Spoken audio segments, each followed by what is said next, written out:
Welcome to the Elevated Coach Podcast. I am your host, Joel Burgess, and it is my goal that with this podcast, you are fueled with all the tools, techniques, strategies, systems, and insights to become more potent and powerful in your coaching and more profitable in your business. The podcast is a mix of solo episodes and interviews with incredible coaches doing amazing things. I really hope that you enjoyed today's show, and if you do, go ahead and share it with a coach that you think would benefit from it. Let's get stuck in and sending you so much love. We're live with the lovely and amazing Megan, and tradition on this podcast is that the last guest asks the first question for the new guest. And the last guest asked the question, what is your why? So we don't mess about on this podcast. What is my why? I was thinking, oh God, if it's a big open-ended question. What is my why? It's a hard one because I feel like my why is constantly evolving. Like every day I feel like it shifts slightly. For now, I would say the thing that feels most alive for me, and this has really come through in my recent podcast shift as well. It's quite nice to be on the other side, being a guest, when I've got very comfortable being a host. It's really come through within the pivot of wanting to bring a lot more inclusivity, diversity to what I see within wellness. That is one part of my why right now. And wanting to kind of address a lot of the narratives that I see within wellness. That is a big why for me right now. And alongside that, it is really educating people about trauma and, about the impacts of it on an individual way. I think that, it was unbelievable for me that I didn't really know too much about the impacts of trauma, even kind of what we would regard as small things that happened, within our childhood. So on an individual level, but also on a much bigger societal collective level, I think that there are huge things that are perhaps not within our kind of mainstream narratives. It's becoming more mainstream, but I think a lot of things within our mainstream narratives that really drive this big why within my work as well on kind of an individual and collective level, if that makes sense. Yeah, beautiful. It feels like there's two threads we could go off there, and I'd love to kind of come back to the trauma piece, and there's so many questions that came up for me there, but just to kind of stay on this mission, it kind of feels like a mission. Yeah. It feels like just observing you're a woman on a mission, and I feel that in your podcast. What was the shift that kind of instigated this new direction with your podcast and this mission? I'm really curious there. Yeah. I think, I guess I would pinpoint it from, about this time last year. So I've spent the last 18 months, well, a little bit longer than that now, studying with Dr. Gabor Mate, his organization Compassionate Inquiry, which is basically studying trauma and addiction, therapy and healing. And within the curriculum for that, there were a lot of lectures from around all sorts of topics from different researchers, different authors, different speakers, different activists. And a lot of it was based around topics like institutional racism, systemic trauma, societal oppression, and trauma in ways that I hadn't even thought about because I'm, a white cisgender woman who perhaps who's experienced privilege within my life, that I haven't had to think about how life is for people that aren't me necessarily.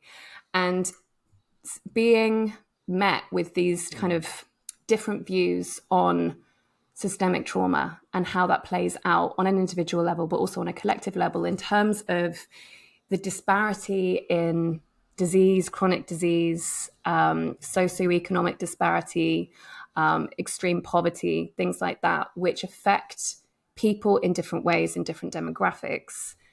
It was so impactful for me.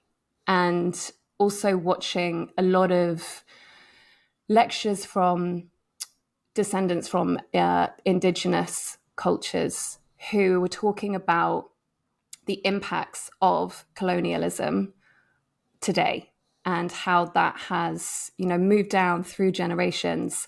And what you see within descendants from Indigenous communities is a lot more addiction, a lot more trauma, a lot more drug use, a lot more poverty, a lot more out of work, people in prison.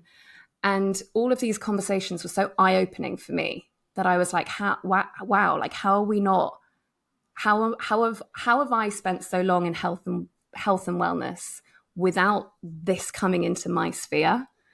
And as a practitioner, I was like, wow, I need to give this a lot more airtime.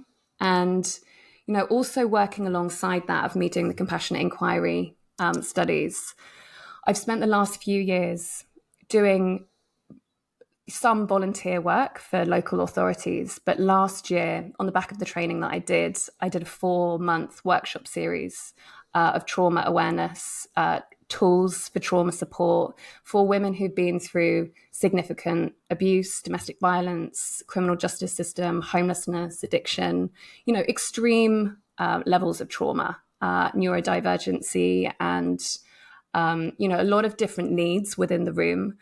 And again, as a facilitator, it was challenging because it wasn't me going into a workshop and just being able to communicate in a way that I was just used to, even down to a meditation, leading a few-minute meditation. I couldn't say something like, close your eyes, because actually for the people in the room, that felt really unsafe, because when you've experienced a lot of trauma, even closing your eyes feels very unsafe. So these two different things of having to actually really look at how I'm being as a practitioner and who I'm perhaps not including within my spaces, or not thinking to include within my spaces, alongside having my eyes opened to the huge amounts of collective trauma, systemic trauma that are out there that are perhaps not being addressed by me as a wellness practitioner. Those really married into one another. And, last November, and I'd done my podcast for, I guess, about 2 years. I took a break. Firstly, I was so busy with compassionate inquiry and, everything that I was doing with my work. But I really wanted to allow that new why, I guess, to feel a lot more embodied. I mean, you're the king of embodiment, so I guess you get that. But really just wanting that to come through and understanding where I wanted to go with that, where I sat with that. And I guess that's where it came. I love that. I want to deflect that king of embodiment because of all the masters that are ahead of me. I feel like a little gnome in that space. But the question actually kind of comes up is like, with that awareness, I imagine that's probably quite confronting, right? And I think it really confronting, right? Having this awareness, we sort of have perhaps had your blinkers on. I've had my blinkers on for so many things, but when you had that awareness, like where do you start? And I suppose the purpose of that question is asking that on kind of for my audience, like where do we start? If you were to almost speak to coaches, people in the wellness industry, like where do we start? Where do people because you on your Instagram you talk of helping people beyond the echo chamber of the wellness echo chamber. I totally see that and hear that. So where did you start, and then where would you suggest others in this wellness industry to start? Yeah, I think the thing with that, and I have given this a lot of thought, because I would say that I'm still in that process of starting, and I think that it's actually a beautiful place to be, to actually see yourself as the beginner and to continue to have the beginner's mindset around that. And what I notice is that I basically pivoted my podcast so that I could learn from other people, as well as taking my listeners on that journey. And I recognize that with every single episode that I do, I gain a little bit more clarity as to what it is that I need to think about, what it is that I need to take the next step on. And it's actually okay for me to not have the answers. I think that especially as coaches, practitioners, leaders, we're so used to having the answers and needing the answers. And it's actually a very humbling thing to suddenly not have the answers on this stuff, and to actually like open myself up to just receive kind of like the nuggets of like where I need to go next, which I know is like it's not that helpful because it's not particularly like directional. But I mean, you know, look, there are so many amazing authors, activists, researchers out there who've been doing this work for decades, you know, and I just follow new people every single day. And, you know, on the back of that, there might be a book, there might be a podcast, there might be, you know, a lecture that I watch. So I think it is, for me, it's like really just having that like beginner's mindset and actually having the humility to recognize that potentially everything that I do might need to be relooked at. I'll give you some examples because I think the thing with this stuff is that it's so unconscious, like it's so ingrained into us, and we don't necessarily think that like it's wrong because, you know, it's so normal for us. But like a couple of conversations that I've had, my podcast editor, Lucy, she identifies currently as like white passing, but Arabic in her heritage. So she's biracial in that respect. And I was talking to her about a comment that someone had said to me that she was like, I actually think that that's a harmful, like non-inclusive comment. And I was like, oh, but they're such a nice person. Like they didn't mean it like that. And she was like, hang on, what's niceness got to do with somebody making actually a harmful comment? And I was like, oh shit, yeah, like that is something that we do. Like as a white person, I guess we want to like justify that something is okay, that, you know, justify that like we don't want to rock the boat, like that type of thing. And it was really interesting for me to just watch my behaviors and watch my language and recognize that actually that could be harmful, just dismissing someone saying that felt harmful to me being like, oh, but they're nice, so it's okay, you know, let's brush that underneath the carpet. And just looking also at like the language that we use around, oh, sorry, I just noticed my emoji, my little thumbs up, around the language that we use as well. I think there's a lot of wellness jargon out there that we almost kind of like throw out there. Like I did an amazing episode with a woman called Kerry Jarvis who spoke a lot about this, which was so helpful for me. And it sent me down this like huge rabbit hole around that. But she was really drawing attention to things that we say, like you create your own reality, like stuff that we put out there because, you know, it's true up to a certain point. Like, yes, of course, if I have negative biases, my world's going to look negative that day. Of course, there is truth in that.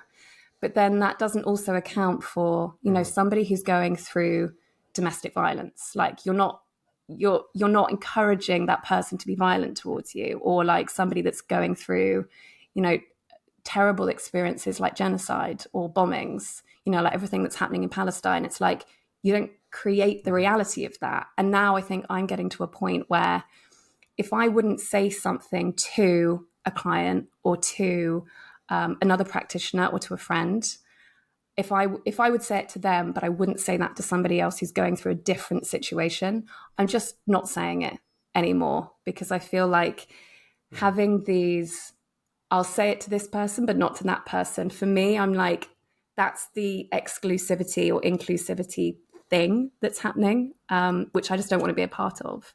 So again, just kind of coming back to your question of like, what can people do? I think that looking at our language, the way that we speak about our work, recognizing who we're speaking to, and being ready and available to actually like reconsider the language that we're using. I think that that's a really good place to start. I did a podcast episode yesterday with a woman called Sister Scribes, who focuses a lot around language and inclusivity and making language as coaches and wellness practitioners inclusive. So I think that is a really good place to start. And just one more thing, because I know I've spoken for a long time around that, but recognizing our own reactions to things as well. Like I mean, through compassionate inquiry, a lot of the work was looking at what we're bringing to the table as practitioners and individuals. And so I've, got tuned into like what's happening in my body, what's happening in my nervous system whilst I'm having this conversation, whilst I'm reading this, etc. And there was one comment which talked about something that white women do, which I saw on, it was a TikTok video. And I noticed that I was really triggered because I was like, well, I don't do that. Like, that's a huge generalization. I don't do that. That's not me. And then I was like, wow, look at me. Like, look what I'm like, I'm affronted by what somebody else and, what a woman of color was saying about a white woman. Like me as like the white woman was just like, no, that's not okay. So it was really interesting. Again, it was just like another example to recognize what we're bringing, and as a way to take responsibility of that so that I can choose then how I'm going to respond as opposed to react, which I think speaks to the shame piece because, I know that you said, how do we start on that journey? And that must have been quite a big pivot, quite a big change. It was because then all this shame came up. How have I not thought about this stuff before? Like, I must be a bad person, all the stuff that we bring to this.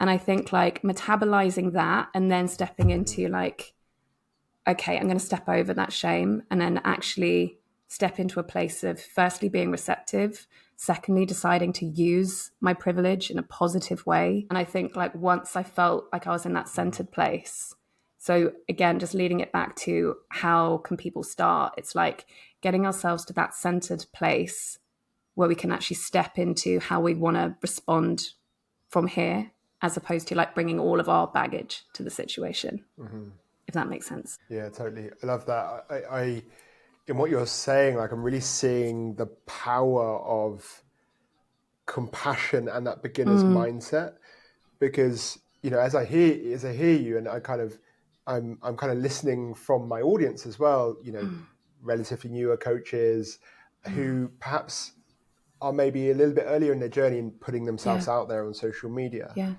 and saying stuff, and one side I could hear that and go, fuck, I can't say anything, like I've already got a lot of fear and I've got all these things to think about. I can't say anything.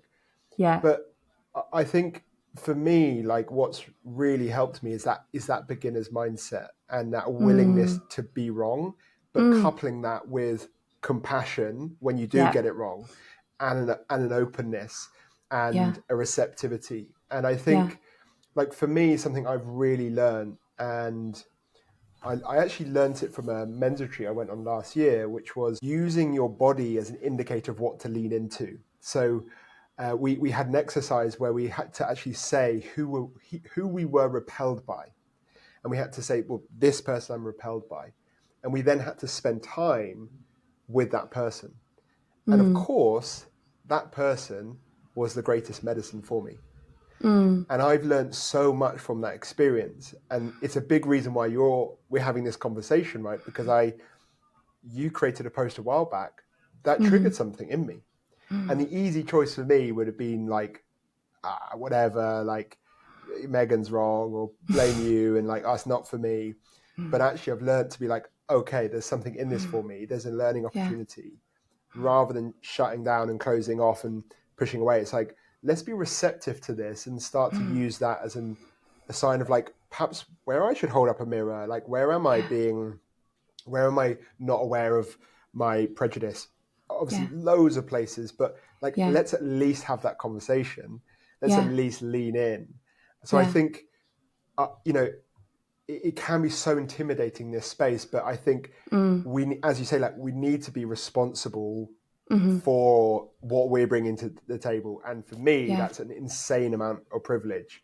And when you're willing to be really frank and honest with yourself, it's like, I at least need to have a conversation. I at least need to open up. But the final thing I say that is just, I can really see that power of the beginner's mindset and compassion. Yes. Like that's a killer combo in this conversation. Yeah, totally. And I think, to what you just said, about this fear of fucking up, of like saying the wrong thing, doing the wrong thing. I think when you can get to a place of like, you're 100% going to fuck it up. You're 100% going to say the wrong thing, doing the wrong thing at some point, and that's okay. It really came through for me. I was watching a lecture actually on my Compassionate Inquiry lecture series with Gabor, and someone brought in, I'm terrified of messing up my kids. I'm terrified of saying the wrong thing, doing the wrong thing as a parent. I'm terrified of screwing them up in some kind of way. And he was like, I'm just going to put your mind at ease. You are 100% going to screw them up in some capacity because you're human, and that we all do it. You can't do anything else, but all you can do is give them the tools to, be able to do the healing work that is required, and stay regulated, and, of course, all of the other things. But for me, it was just like, it was such a human response of like, of course, you're going to get it wrong. Like, we're all going to get it wrong, and that's going to be okay. And, for me, I used to feel this has been a really big shift for me in this journey, actually. I used to be, and again, it's like this comes back to our individual trauma, right? I mean, I hate getting things wrong. I hate being told off. Like, I get a speeding fine or like a parking fine, and I'm like, oh God, I've done something wrong. It's like my high level like perfectionism comes through. It's a hard one to shake. So I hear that 100% in what you're saying of like, oh, I don't want to say anything because I'm terrified of getting it wrong. I've now, I think, become really comfortable with this. Like, I'm going to say the wrong thing. And when I do, like, thank God, because I've identified another thing that I do that is perhaps needs some inquiry. Because also, it's not an individual thing. Like, I interviewed a woman called Leah Kim, who's got an amazing podcast called Voices on the Side, which I really, really recommend for everyone. It's a fantastic podcast which centers all different types of individuals from marginalized identities. And she said something to me on my on the episode, which is like, white privilege harms us all because it also takes away from us because we're creating divisive societies which actually harm other people, and because it harms other people, it also harms us, which was really powerful for me. And like, just to link that back to what I was saying, that it's not an individualized problem. It's not like you're saying the wrong thing and you're a bad person because of it. It's like this stuff is so systemic and it's so intergenerational and it's so collective that like we're all in it, and it's society wide. So it's like deprogramming ourselves from the collective narrative. But it's not your fault that you're saying the stuff or doing the stuff, because it's a collective. Like, everyone's doing it, hence why it's systemic. So, just in response to what you're saying there, it's like recognizing that it's okay to get it wrong. And to new coaches too, you saying that like many people within your audience are new coaches.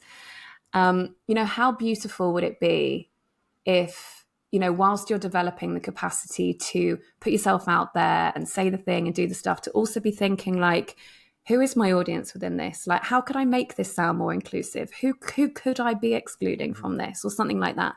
Just to kind of have like both things working in tandem at the same time, but not at the expense of putting yourself out there at all, because, there's a lot of work that needs doing out there. So it's an all hands on deck situation. So certainly don't let the fear put you off in that respect. Yeah, totally. I love what you said there, because I think it isn't just for us. Like, I had an experience recently on a group coaching program where like I have this weird longing, not weird, I have a very big longing to be seen.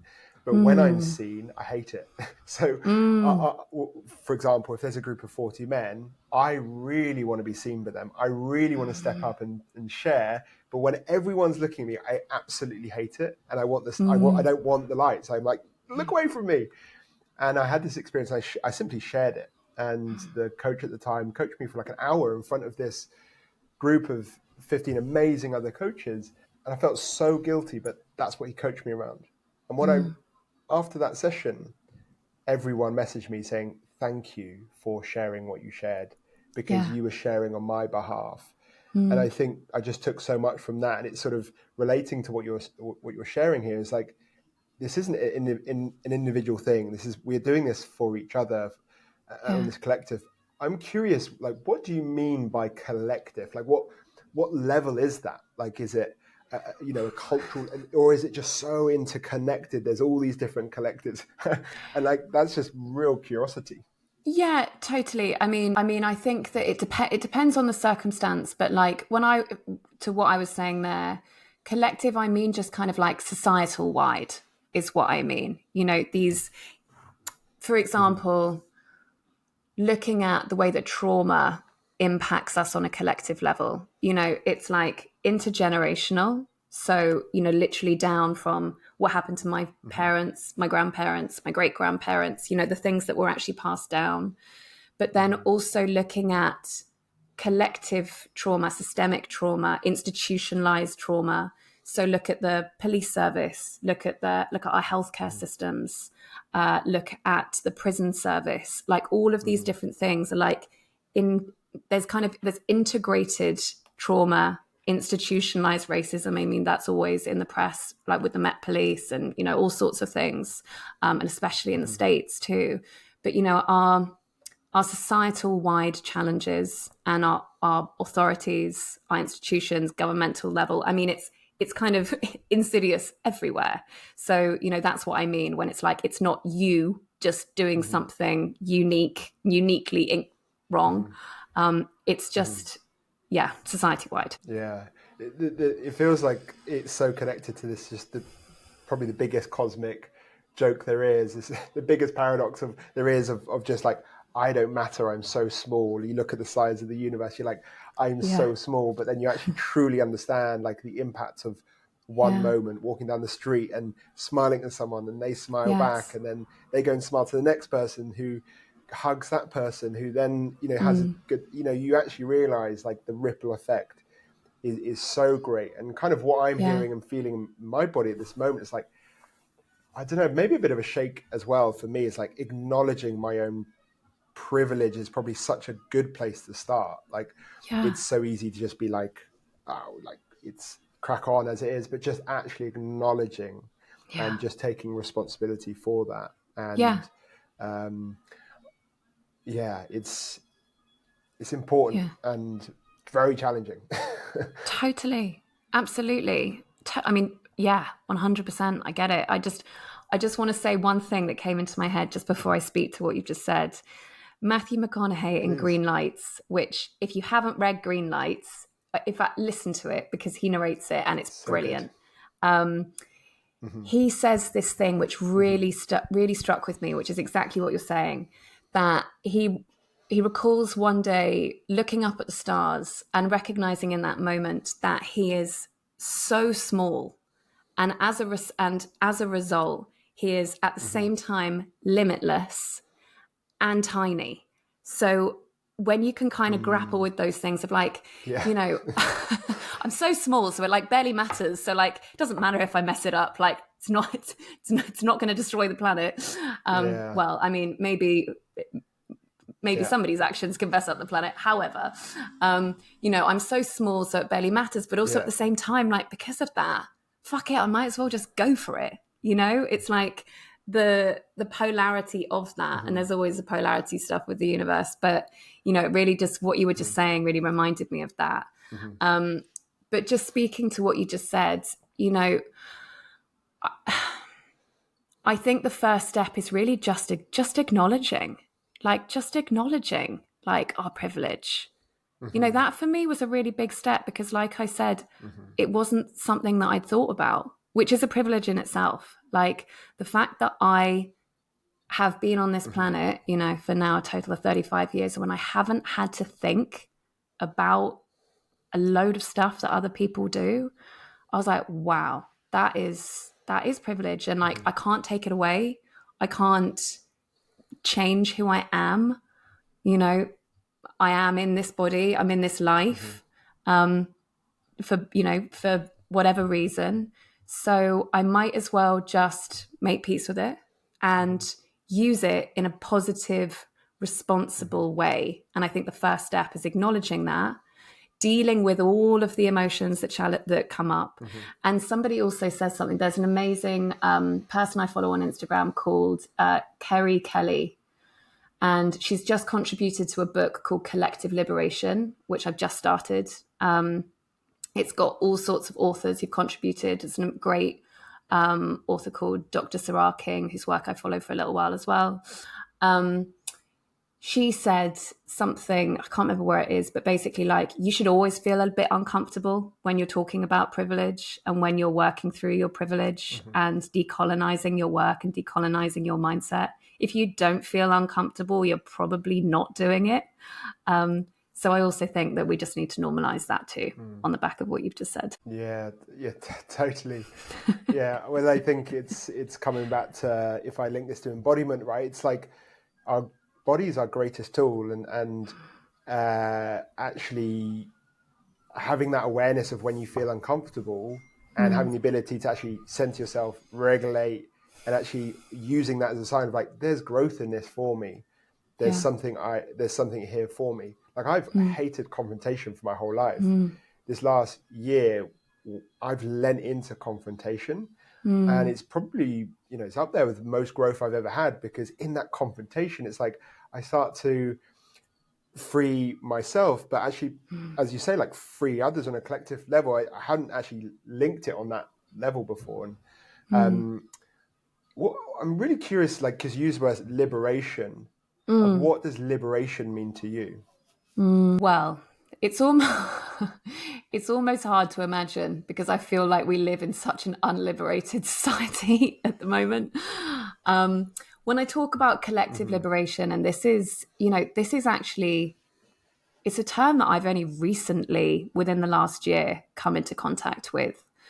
The reason why I why I think that I came across it is, my brand, my business is called Higher Love. And it was always around, us moving into this place of higher love, for ourselves, and higher love just on a, vibrational level. And then when I started to come into this work, it was like, okay, I need to start standing for higher love for all. And what does that mean? And freedom has always been one of my biggest values, I guess. And so I'm like, what does that mean? Like higher love for all, what does that mean? And I'm like, well, it means like freedom for all. It's like, what does that mean?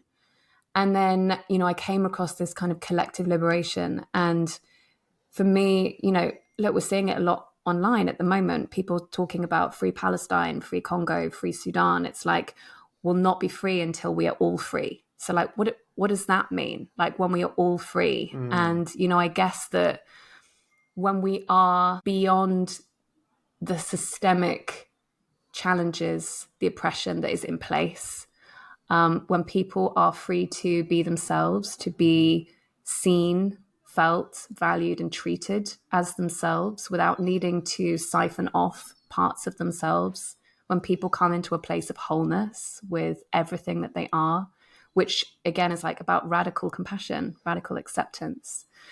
And I think like when we come into that place of radical wholeness within ourselves on a society-wide level, that is when I feel like we will achieve collective liberation. And I don't know what that looks like, Joel. But I really hope we get there.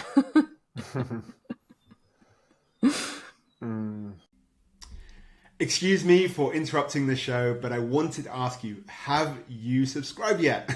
I ask because this is a brand new podcast, and it will really help me out in my mission to spread coaching as far and wide as possible. I truly believe that coaching can change the world, and your simple subscription helps me out more than you realize. So thank you for your help in advance. And if you feel like this episode might help a friend out or another coach, then go ahead and share it. Thanks in advance, and let's get back into the show. Yeah, it kind of brings to mind, I don't know if it was Michael Neal or Eckhart Tolle, who kind of says, and I'm going to paraphrase roughly, but it's like when you tend to your own garden, you're gardening for the world. Or, it's like when you look after yourself, when you heal yourself, you're actually healing others. And it feels like it kind of works the other way as well. Like when people are in atrocities, actually that pain, that trauma is affecting everyone on a collective level. Yeah, totally. It's easy to take that, and I'm kind of saying it's easy to take that on a kind of narcissistic way, in a way. I don't know if that makes sense, but it's like where is that a shadow of this, where it's like becomes so self-absorbed? It's like I'm healing. Does that make sense at all? I just kind of do you mean like when you go into that like savior complex of just like, I'm here to do all of the healing for myself and the planet? Is that what you mean? Yeah. Yeah. It's like that saying of like, when I tend to my garden, I'm tending to the whole world. It's like, by healing myself, I'm healing the whole world. And it's like, you can almost disconnect from actually what healing is, and perhaps it's like a bit of a spiritual bypass, right? It's like I'm doing the work on myself, but actually really it's like coming from a very egotistical, narcissistic way. I have no idea if there's something in that, but it just definitely. And I can't remember, is it the Gene Keys? I can't remember where I heard this, but how vanity is actually, once you go through the spiritual levels, vanity is almost the last thing to deal with, because we can't help it. Like within our like ego human reality, when there is that pitfall, isn't it? I mean, God, I've done that of myself, of like, become so, in tune with my yoga practice. Look at me being a, great spiritually evolved being. I think we do. I mean, anyone who's been in wellness for a long time who says that they haven't had those thoughts, I think is lying. I think. But I would just say that, like, I think, the vanity piece, there's a reason why that is at the kind of top tier of the like individualized and collective shadow of just like the moral high ground, and the like, I'm here to heal. Yeah, I definitely see that a lot. I mean, I'm sure. I mean, I could go on a big tangent about that one, which I think I won't do. I'll choose to not do today. But yeah, definitely, that is, the savior complex is real. And again, it's like another invitation to see that and be like, okay, another pitfall, another thing for me to just deal with. Yeah. I think it's, for a lot of coaches, it's very common, right? Because we get into coaching because we want to help people. I certainly know it was true for me, this idea of saving people. And actually what I noticed in that is, by saving someone, I'm actually taking away their power, projecting. I'm actually doing this for my own like ego, and to big myself up and to make myself feel good. And I think it's a real shadow of coaching. As you say, like, it's okay, like having compassion for that. That was how I got fulfillment when I was younger. It was a defense mechanism that I created. Yeah, totally. It's okay. Yeah. I'd love to just speak to that, because within the last 6 months of my compassionate inquiry training during the mentorship program, the whole thing was really about what we were bringing as practitioners, as therapists, to our interactions with clients. So a lot about kind of what they call sub-personalities. So your inner rescuer, your inner fixer, your inner helper, your inner pleaser, all of these things that come out in your interactions with clients. And I identified my inner fixer, and oh my God, and my supervisor was brilliant. And I mean, we identified it together very early on. And it was like a full-on existential crisis for me, because I was like, am I only a coach because I like fixing people? Like, if my inner fixer wasn't so in the driving seat, like, would I just be in a totally different career? Like, that was a whole existential experience for me. The answer was no. I love my work, and there are other parts of me and other reasons why I'm in this. And I also think that there's a beautiful side to wanting to help people too. I think, we're connected beings. We enjoy being in community and connecting with one another. But, what you're drawing attention to is like these shadow parts of ourselves that do enter into the work that we do. And again, it's nothing wrong. It's nothing, it's nothing bad, but it's just things to become aware of. Because as you just said, I noticed that by my need to fix. Like when my clients weren't getting results, then my inner fixer was like, I can't fix this person. So like it means something about me. So I needed them to heal quicker, or I needed them to get results, or I needed them to get something, which is, as you just said, it's like disempowering somebody. And me returning to, I trust the innate capacity of this person to heal in a timeline that is meant for them.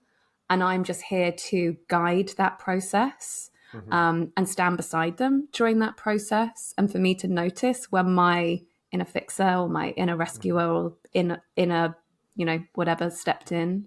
I think that that's a really beautiful aspect of the journey of coaching, that we get to see these parts of ourselves and not make it wrong, be compassionate with ourselves. Because like you said, it was something that showed up for you in childhood. So why wouldn't it show up now? I mean, there are Gabor Mate talks about how most people that go into healing professions had challenges earlier on in life that they then stood into being the fixer, the helper, the rescuer, whatever it is, that we're all actually just playing out these dynamics.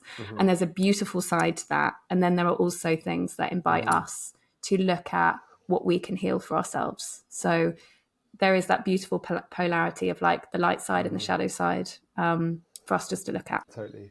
I love that question of what am I bringing to the table?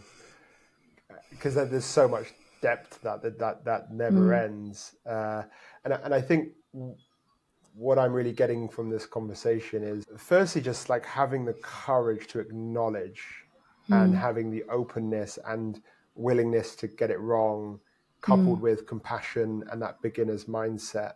But that question is so beautiful because it can be as just simple as I'm feeling a little agitated right now, or I'm quite full, or I'm quite tired. And it can be as deep as everything we've been talking about today. But really, I think perhaps something that's kind of coming up for me is just actually, and I talk a lot about this in my community, just having patience, and I think if you're going to be a coach, you've got to be a coach for life, because this is life's work. We're never going to get to full, cover every aspect, because you say it's so deep, it's so interconnected. But be patient with this. This is life's work. Yeah. But also the deeper that we go with ourselves, the deeper we can take our clients. The deeper we go with ourselves, the more compassion, the more aware, the more inclusive, the more empathetic we can be in our coaching, the more powerful, the more impact, the more change we can have. So, I want to jump quickly to the quick fire questions, but are there any final thoughts, things you'd like to share on this before we get into the quick fire questions? Yeah, I would just love to say one more thing on that, to what you've just said. I think the biggest thing that I have received through the last 18 months of the professional trauma training that I've done is recognizing that no parts of me are wrong. There is a book called by Richard Swartz called No Bad Parts. And he created the system IFS, Internal Family Systems. And it's basically about how every single part of you was created for a function, created for a reason. And I think within the coaching industry, there is this narrative of like getting rid of your limiting beliefs, getting over things, and that was a massive shift for me, that recognizing that even my limiting beliefs, even my fear, even my shame, even the things that I think are not good enough about myself, they were all created as a solution to a problem earlier on in my life. It's just that they continued on. And, just speaking to that piece about patience, it's like when we notice this stuff coming up about ourselves, it's not something that we have to make wrong, get over, make it go away. When we can meet it with compassion and be like, why did I start doing that? Like, what was happening for me earlier on in life that was a solution? Then we can step into a place, and, a way that I speak to myself now is not like, oh, I can't believe I did that again. It's just like, wow, there's that little part of me, inner Megan, inner child Megan, inner teenage Megan showing up again, thinking that she needs to solve this problem in that kind of way. Wow, that was so painful for you back then. That's okay. We've got this. And it's really shifted the way that as a coach, I work on myself, with myself, but also with my clients. When we can bring that level of compassion to ourselves and the things that we do wrong as coaches or not good enough as coaches. I feel like that is a real game changer. So I just wanted to share that. Of that, if I just really quickly share my very high level journey with compassion, because I think compassion is actually something I've had a very challenging relationship with. I think for most of my life, I didn't even know what it meant. I was always like beat myself up to achieve a goal. And I had a vision recently of this graph where it's almost really erratic at the start. It's very extreme. It's going up and down, and there's a line in the center. It's going up and down, up and down, up and down. And then further along the line, it goes, it evens out and it gets smoother. And then suddenly the vibrations are really smooth, and eventually it gets into the center. And what was really clear for me was that the difference between the center, or what brought you back to center, was compassion. So it's like compassion brings you back to wholeness. Compassion brings me back to presence. Compassion brings me back to now and isness and like wholeness. And it was just such a profound moment. And the other day I was doing hill sprints here, and usually I'd beat myself up. That's how I would get to the top. And I was sprinting, and I was like, oh my word, this is way further than I thought it was. And I've gone out way too fast out the gates. And I said to myself, come on, you fat pig. Like unbelievable words. And I'll never say that words to my daughter, right? Yeah. But I was like, no, how about a bit of compassion now? And then I started going, come on, Joel, you can do this. You've got it. You're amazing. And I was just speaking to myself with so much more love and compassion. And then I had a little spring in my step, and I started smiling, and I got to the top way faster than had I just beat myself to there. And it was just another moment of compassion brings us back to wholeness. Compassion brings us back to completeness. It takes us out of competition. It takes us out of, I'm better than you, I got it wrong. It just brings us back to ease. And actually what I'm learning is you achieve way more in ease. Yeah. So I think we could have a whole nother podcast on just purely. Yeah, I was going to say, we could go for hours on this, but just speaking to what you said, what was coming into my head was that very, very famous experiment of when you speak to water lovingly and when you speak to water in an unloving way, and the shapes that they make. I think if your listeners haven't seen that experiment, go look at that and then understand what you're doing to yourself on a molecular level when you beat yourself up doing hill sprints versus when you do it compassionately. So I'll just say that one there. Yeah, I love that. I mean, I can't believe I admitted that out loud, but that was my life. Well, thank you for sharing it. That's how I've spoken to myself. And it's, but it's so obvious when you speak it out loud. How do you think a human would react if you called them a fat pig? But that's how I was speaking to myself. Yeah. No wonder I wanted to rebel. No wonder I had binge ate and what have you, because it's just not a way to speak to yourself, and it's so obvious when you speak it out loud. But I think just having that awareness at least, and then just awareness of the power of compassion, and for me it's just a start as well. It's a beautiful work. No.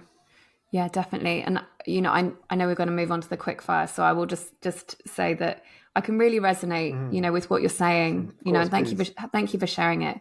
But it really reminded me of when I was 27, I was diagnosed with a untreatable hormone condition, and which I decided was not going to be untreatable, and decided to heal myself naturally and holistically, which I did. So it is treatable. But one of the things that I recognized was one of the symptoms was that I'd gained a lot of weight because your hormones, upset your metabolism, all sorts of things, cascade of things happening around the body. I'd gained a lot of weight, and I was looking at myself in the mirror saying you look disgusting. I can't believe you look like this. You're so fat, blah, blah, blah, similar things that you were saying. And I really realized I needed to be my own best friend. If I was going to be on this healing journey, the only person that could be in charge of that was me. And I had to every minute, when I caught myself in a surface, a mirror, I had to actually step into that place of speaking lovingly to myself. And in the beginning, it was hard because it felt like I was inserting multiple more thoughts, but it really shifted something in me. So I can identify totally with what you're saying. And, you know, for new coaches listening, my like biggest tip would be like, watch how you speak to yourself, do it lovingly. And then you can also support your clients to do the same. So I'll wrap it up there. Totally, yeah. No, I love it. I love it. It's really practical. It's a very big shift for me as well in actually, especially with content creation. I remember the first videos I created, I was cringing at myself and like criticizing everything I did, and there's too many ums there, and just criticizing everything. And then I remember speaking to my coach at the time, and my coach now, Alistair Gray. He said, "You've got to fall in love with yourself." And actually, he encouraged me to watch my videos with a smile and actually say, "I love you. This is amazing," and just say it out loud. And he kind of said at first, it's going to feel awkward, but just do it. And I've done mirroring exercise and speaking love to myself and writing a love letter to myself. And now I genuinely, not in like an arrogant, egotistical way, but when I watch my videos back, I just smile.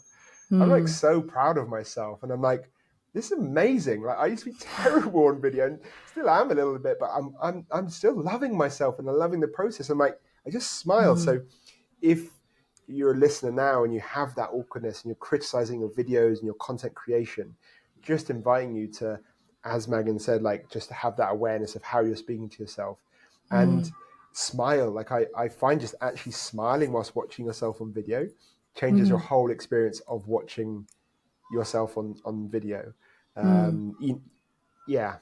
So thank you for sharing that. I think that's quite practical and tangible. Yeah, definitely. And, you know, just something to say on that is a big shift happened for me when I recognized how many people financially benefited from me not feeling good enough. And my like inner teenager really came out and was like, me loving myself and me liking myself is a rebellious act, because I don't have to buy all these like anti-cellulite creams or these like anti-aging things, or like, you know, it's just like, fuck the system. But I was like, wow, this is a defiant act. Like in a society which perpetuates you not feeling good enough, I was like, I am going to step outside of that, and I'm going to firstly love myself, but also learn to like myself. Like, I think that is a big one too. Like loving yourself is one thing, but actually choosing to like yourself is like another. So that is a lifelong process, but one that I'm really enjoying. So yeah, totally.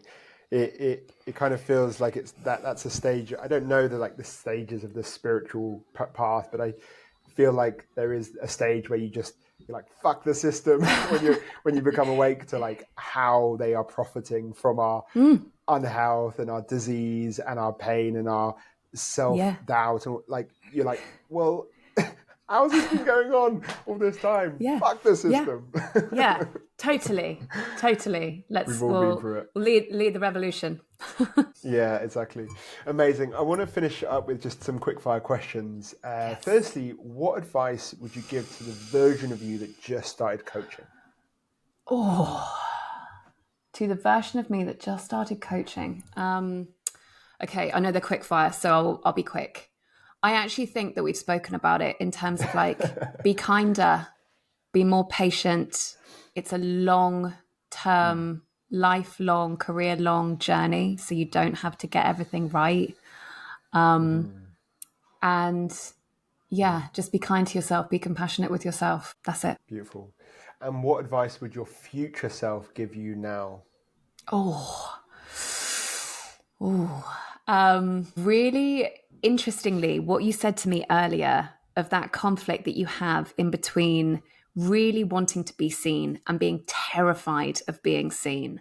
I have a really similar thing, Joel. So my thing is, I feel one of my core woundings is I upset people by being myself, and it's not safe for me to shine.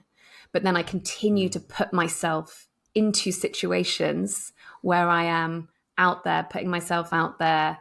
And at the same time, it feels like I'm like healing the wounding around it, but also in like the grittiest part of that, because there's that old part of me that's like, oh, don't want to be in this right now. So I really experienced that conflict. And I guess what comes up for me there is like the future version of me understands that it is always safe to shine, always safe to be, well, I won't say always safe to be seen because there's complexity around that, but like an encouragement and an invitation to put myself, you know, and for others listening, for them to put themselves out there and just be fully myself, fully ourselves. Yeah. Just be the most authentic, vibrant, alive version of myself that I can be. It's I think my greatest fear is who I could be. Like when I really shine, like that's really quite scary and quite confronting for me. Yeah. My coach Alistair Gray said he had a message or sort of download of like, in no uncertain terms dim your light for anyone, and I have taken that and really trying to remind myself of that.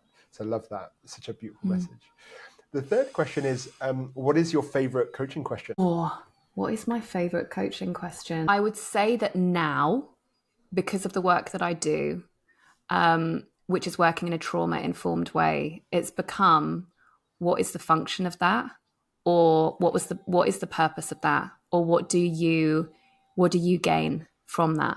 In terms of when somebody is talking about a problem that they're experiencing, instead of me just stepping in and coaching them to get over the problem, it's understanding what function that behavior, that trait is serving in their life that is meeting a need that they have that needs to be met in a different way.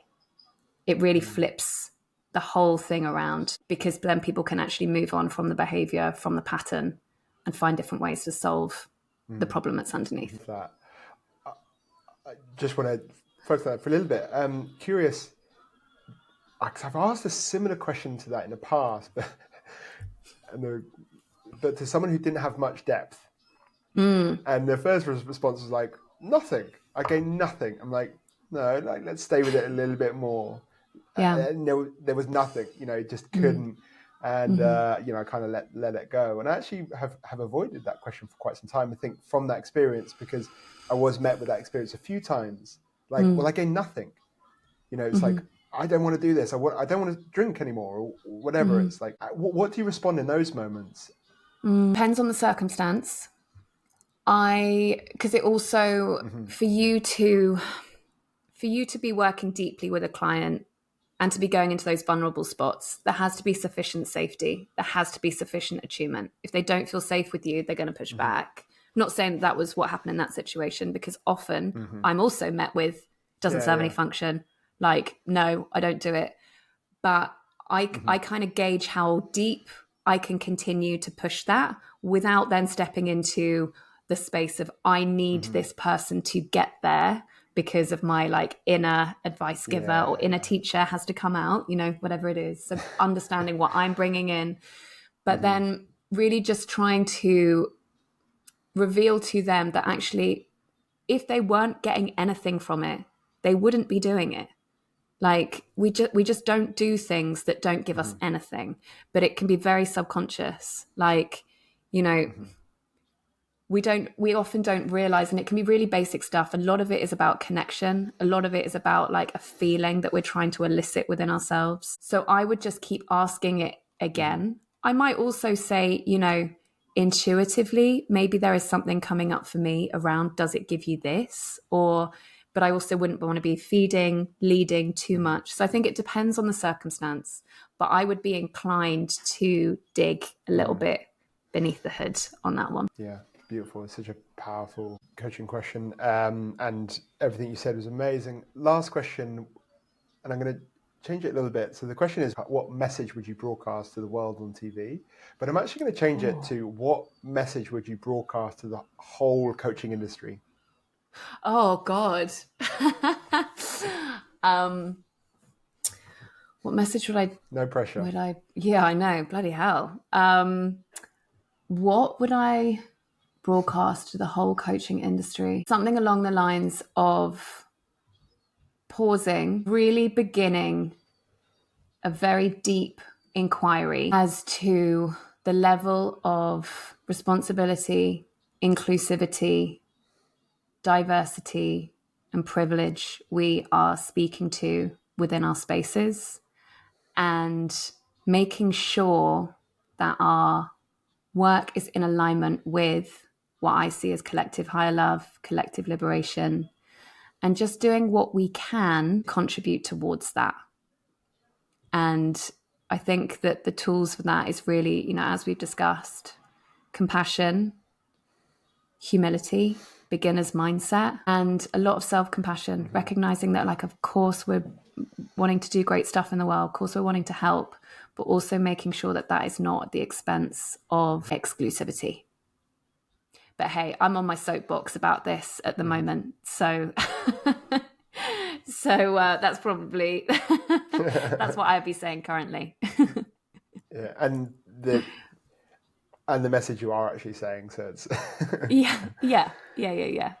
Amazing. Well, look, thank you so much, Megan. Where can people find more about you? What should they do to follow you and to keep up with all the amazing work you're doing?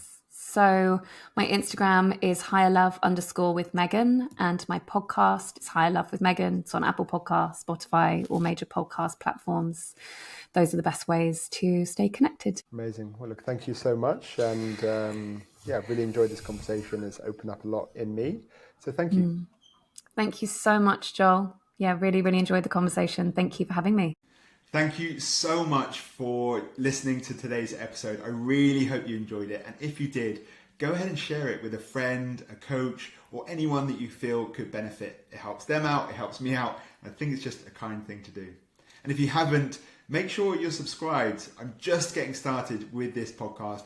I've got so many amazing episodes, so much value, so many guests planned. It's really my goal to make this the one place you want to come to for all things coaching and the business of coaching. And come say hi, send me a message on Instagram. I don't bite hard.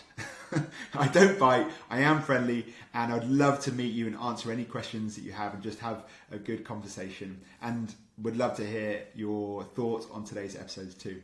Anyway, I will see you around, sending you so much love, and have a beautiful rest of your day.